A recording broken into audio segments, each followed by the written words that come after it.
How to use credit repair online services properly. Beginner mistakes that cost you. Credit repair online services can improve your financial health, but most beginners make mistakes that slow progress or waste money. The surprising truth is that small missteps can hurt more than they help. The first mistake is not reviewing your credit report. Know your scores, identify errors, and understand what needs correcting before starting a service. Without this, efforts may be unfocused. Another common error is trusting quick fix promises. Legitimate repair takes time and requires documentation.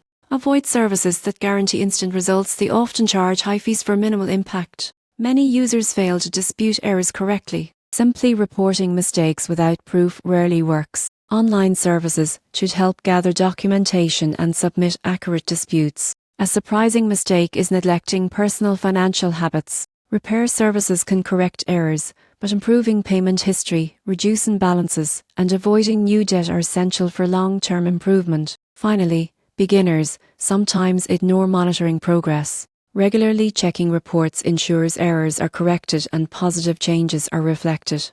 This prevents repeating mistakes and identifies new issues early. To properly use credit repair online services, review your report, choose reputable providers, submit well-documented disputes, improve personal habits, and monitor progress. Following these steps ensures your credit score improves effectively over time.